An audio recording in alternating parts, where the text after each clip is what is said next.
Hey, what's going on? It's Stokely from Sauce on Delay. Oh man, I was just saying, thank God my car is still working. I'm approaching 200,000 miles. Well, I said it in my mind, but then my car started acting up. But that's nothing.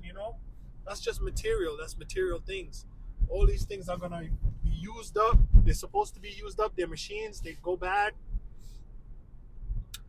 They wear out, especially if you don't maintain them. Like I don't really do a lot of maintenance. So, it's all part of life, man. It's just a part of it. But, it's weird. Some things I can acknowledge and say, well, that's just a part of life. While other things I'm like, I'm being punished. Like some things I feel is supernaturally happening to me. Some other things I'm thinking, well, I already understand that. But maybe that even my car breaking down is supernatural. No, not, supernatural is a weird word. What differentiates natural from supernatural? Supernatural is something that we can't define. So nature is what we think we can define or what we think we can understand.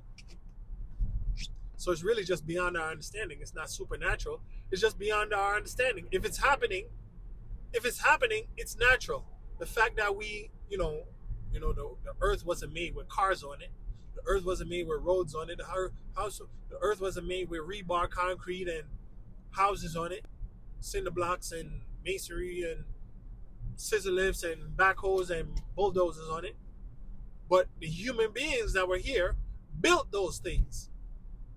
So isn't that natural? That came out of our nature, right? So, but it could also be supernatural to somebody who came from the 1700s, like Ben Franklin. I was reading a little bit about Ben Franklin. Some things about him are kind of cool. Anyhow, Ben Franklin is a wild boy. But the Ben Franklin looking at a bulldozer and a cell phone and how radio frequency works, I don't think they discovered how to use like the first record, like the gramophone and all this stuff. These were things were made in the 1800s. 1800s was a big time of innovation, and then the industrialization was the beginning of the 1900s. So, um, funny enough, I'm not gonna no. Okay, so no, I'm gonna just let it hang out. Listen, funny enough, a lot of scientific discoveries happened after the Civil War. You know, when black people were free, now they were getting more involved in different kind of things, going to universities, doing all kind of things. So it kind of gives me understanding of what diversity initiatives kind of have to do with things, because you're giving access to other people to put their ideas in. I was just um, talking to a guy that's very educated in science or whatever. He's from Eastern Europe. Um, he was explaining that a lot of the softwares that we use in my field are developed in China. Microchips are developed in Taiwan, so and so and so forth. So if we excluded those people, if we excluded them because of their demographic, which remember we had a like a in if you follow the immigration in the United States around the early 1900s, they had like a Chinese Exclusion Act where they wouldn't allow Chinese people to come here. A lot of these developers are Chinese students who came to America, studied, and went back. So if we didn't have that exclusion, if we still maintained that exclusionary policy, maybe we wouldn't have made as much developments as we have now regarding technology and chip manufacturing, etc. Anyhow, that's not even what I wanted to talk about. My mind is like all over the place. Now, what I wanted to talk about is piggybacking off a post I made called Trap, which I basically was saying, whenever you desire something, whenever you want something, that's when you get trapped. That's when you get caught up. And we have a consumer-based economy. 80% of our economy is consumer-based. That means we gotta buy stuff. We gotta buy stuff, and it's not B2B, which is business to business, and that's not or business to government. It's business to people. People consuming, buying stuff. So um, progressively through your life, I was listening to a guy on his podcast.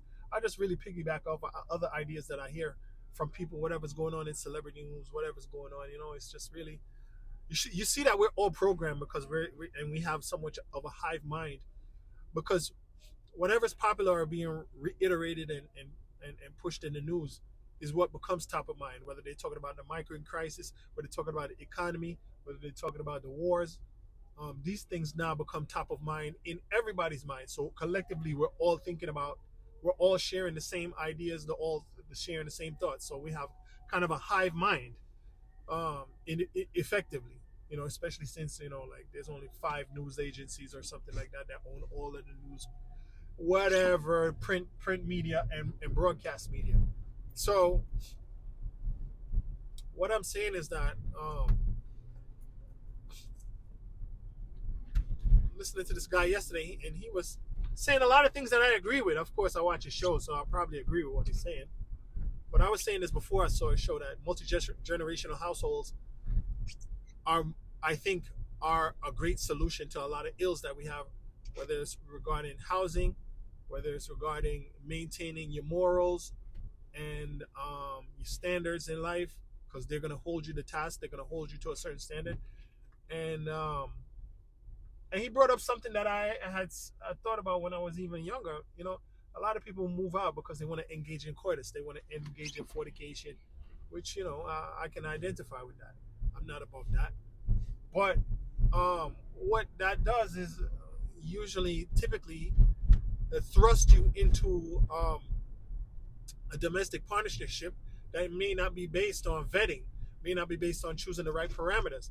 Also, it may cause an unplanned reproduction, or not only an unplanned reproduction, but a reproduction that you cannot cover the long-term costs of in a comfortable manner. So living inside a place where you're scrutinized, at least until you're able to fully help yourself in a domestic partnership, is very important. Now, that's how it was probably previously done, to the point where a young lady wouldn't leave her house until she's gonna get married. So if she wasn't gonna get married, she wasn't gonna leave the house. Moses wanted to marry the cute sister, which was, I guess, the young one or whatever. But I forgot what the guy's name is. The guy who he basically tricked Moses. He said, "Moses, you're gonna work for me, but you ain't gonna marry the daughter that you want. You're gonna marry all these other daughters because I'm stuck with them. I need to get them out of the house. So you're gonna marry all of these daughters, and after you get to marry all of them, then you'll get the last one. You're not gonna get the one you want. You gotta take all of them." And he didn't really allow him to just take them all at once. Which, this guy is kind of smart, because what he did was, when Moses was working for him, Moses increased his wealth, increased the man's wealth, and also increases Moses' wealth. So as Moses was working hard for him, Moses became richer, the man became richer, he added wives, he became richer, he could take care of more wives as he got richer. Now, I'm not promoting polygamy. It will not work in this dynamic of the world that we live in right now. Plus, it's kind of unfair, because if the man dies, then who takes care of all these wives? Who are they going to be with? They're going to be right back into the situation. They're going to be a worse situation, because now they have a whole family to take care of. And unless they have a son that's an adult, who's going to head up the household? I mean, that's if we were going by old school belief systems. I'm not encouraging nor advocating for it, but what I'm saying is that even in Moses' time, actually, if you die, your brother's supposed to take responsibility for your wives after that. You're supposed to, whatever, supposedly, right? But that puts a lot of pressure on other people. Suppose he doesn't have any brothers. Suppose his brother, I don't even know if Moses had a brother. Moses doesn't even know his brothers because he was adopted. Anyhow, let me get off of the tangent. So people want to leave their house because they want to engage in coitus. Old civilizations, they prevented that by not letting the daughters leave the house until they're married, until and until they vet the man to show that he can take care of them financially, right? So we're leaving the house. What this guy is saying is, what this guy I was listening to on YouTube, he's not a religious guy. Well, he is kind of religious. He's as much religious as I am, I would say. Well, no, he's more religious than I am. He actually went to church growing up. I didn't really go to church. I just pick up on little things that people say. So anyhow, you want to leave because you want to do whatever you want to do. You want to go away to college because you want to party, you want to have fun, you want to be away from your parents. Not necessarily because you want to go to this university because it's the best university. No, you know that this university is a party. You know that this university is where your friends are going. You know that this is the university where your parents ain't watching. You can be whatever you want to be. You can go against your cultural norms, against the expectations that they lay down for you if your parents are even strict. You know what I mean? Some people go for the exploration. Some people go because that's the school they want to go, where they want to, there's a program there that they want to do. But, yeah, I don't think that most of the people do that. And, like I said, 65% of people don't have $500 and 65% of America is obese. So, and 50% of marriages fail. So the majority of us are failing out here. So I don't think they're making those decisions in a sustainable kind of way. Just based on the statistics of what most people do, most people aren't trying to do the right thing. They're just trying to do what feels good, which is what a thing that I've learned in marketing while trying to develop Sauce on Delay is that you don't sell utility, you sell a feeling. Okay, so anyhow, but some people in business tell you, don't sell a product, sell a solution. So anyhow, so those are kind of conflicting somewhat. But if they intersect, then I guess you got a great product. Because if you're selling a solution and you're selling a feeling, wow, you really got it. So that's how I should take notes on this rant. So anyhow, what I'm saying is that, okay, so you're young now, you want to hang out with your friends, you could get trapped, you could set up in that, you can end up caught up in something. Whenever you want something, that's when you kind of get trapped, especially if you want something that's not sustainable and something you don't have a plan on.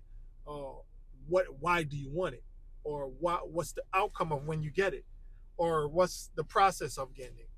What's the process? What's the outcome? My boss says, think of what? Think of the end, or something like that. Think about how it's gonna end. Think about how something is gonna end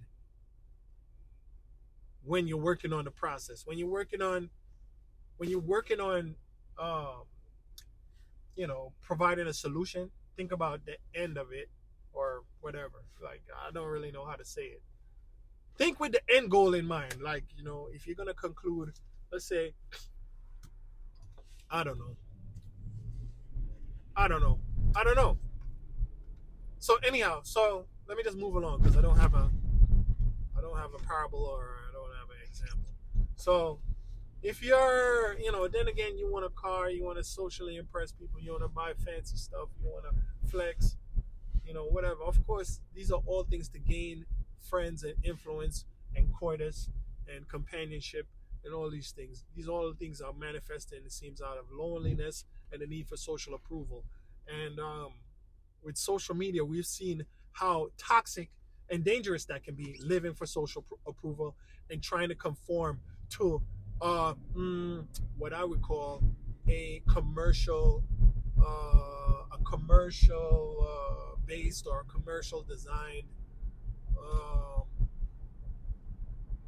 set of expectations, commercial beauty standards, commercial I don't know, all these things. And I can't say that like I said, I'm not really that pious, nor am I religious or theologically educated or trained in any kind of way. But I see that the overt commercial society has a dislike for religion. Now, religious people, so-called religious people, religious professionals, let me call them religious professionals. Certain religious professionals have committed atrocities, committed crimes. But it's like saying, Bernie Madoff stole people's money. So all investment managers, all investors, all brokers, mm, all private investors, or whatever you call them. I don't know what Bernie Madoff was. All brokers are dirty. All brokers are. All brokers are running a. You say all brokers are running a Ponzi scheme. Not all brokers are running a Ponzi scheme. Some brokers are running a legit brokerage. You still lose money. You still maybe you make some money, maybe you lose some money. That's how stock market goes. So because Bernie Madoff and others ran Ponzi schemes, that means that the whole investment industry is bad and everybody in it is bad, and we don't want to invest anymore. But at the same time, you have a 401k, right? So you do believe. You believe in God. You believe in 401k. You believe in investing. But you say that everybody in investing is dirty because Bernie Madoff is dirty. But still, you got a 401k, right? So you believe in God, but you believe that religion is dirty at the same time. It's not really the religion. It's the people, the religious professionals. The religion professionals. The religion professionals have conducted crimes, and they need to be punished, dismissed, incarcerated if necessary, in my opinion. Um, Maybe castrated. I don't know. So I'm not speaking holistic now, right? But yeah, they need to be punished, so that we show, the reason why we punish people too is so that we set an example and show that, listen, we don't condone this. Like, we're not endorsing this and we're not allowing this. This person has broken the trust of the society, and we're going to punish them. And hopefully that'll make you feel better that the system works and make you continue to trust the system, because we need the system to work. We need people to believe in the system. So this person that broke the system, this person that broke the public trust, we're going to punish them to show that, we don't condone it, and hopefully put them on the straight and narrow path. Anyhow, so the more you want stuff, the more you get trapped. You say you want to have a boyfriend and girlfriend. Relationships are the main cause of suicide. You say you want to move out. Everybody's complaining about rent and buying a house. You say you want to go on trips and make a living. You can't afford it because you're paying the rent.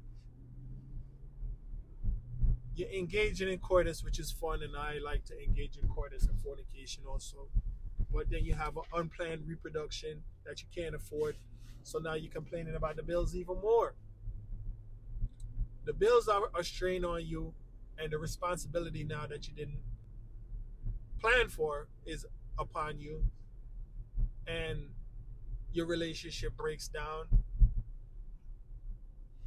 That's another stress upon you. Now you want to get out of that, and now the child has to suffer and becomes dysfunctional. Now you want some more companionship again, and then you go back into the same cycle again. Same cycle. You gotta find you're trying to get into a new situationship, relationship, whatever. You're trying to find somewhere to live. Now you gotta visit your kids on visitation time because the relationship broke down. Now your child is acting out. Now the child becomes you. They want their own thing. They want to go away to college. They want to engage in coitus and fornication and hang out with their friends and maybe use drugs, maybe drink alcohol, based on whatever the rappers or the rock and rollers or the singers or the movie stars are telling them to do today, or TikTok is telling them to do. You got to keep them insulated. You got to try to. You don't want to keep yourself. You don't want to keep them so insulated that they become inept and socially awkward. But you want to insulate them enough to know that. You want to insulate them enough. What is this? You know what? I'm kind of cuckoo. I write things all over the place on pieces of paper, and I I leave the papers all over the place. So, yeah, man, the more you want stuff, the more you get trapped. Because, like I said, the trap that caught you the other day that you learned about, that you can avoid now, is not the trap that you're gonna get caught in the next time. The next trap you're gonna be in is a different trap that you didn't even know. So progressively, you got caught up in these traps and you didn't know. You didn't know that marijuana would have got you schizophrenia. You didn't know that you had a high dopamine receptor propensity. You know, you didn't know that your brain had more dopamine receptors than anybody else. You know, you didn't know that you had I don't know, a propensity for kidney damage from alcohol. You didn't know that you are more prone to diabetes. You didn't know that, you maybe had sickle cell trait. You didn't know that. You know what I mean? I mean, those aren't traps, but there's things that you could do to exacerbate and make those things worse. Whether it's using alcohol, not sickle cell, but sugar and processed foods. We didn't know that processed foods was a trap, but they taste delicious. They're a trap. We didn't know that sugar causes diabetes until, I don't know, early 1900s. By then, sugar was already ubiquitous in everybody's food. You didn't know that cocaine was going to turn people into zombies. You didn't know that cocaine was going to be turned into crack by some guy in some lab somewhere. You didn't know that OxyContin, which is to treat back pain and pain after surgery, was going to become an illicit drug that people were going to abuse. You didn't know that fentanyl, which they use in epidurals when women are having a baby, was going to become something that's, I don't know, manufactured informally all over the world. We didn't know that. Well, if we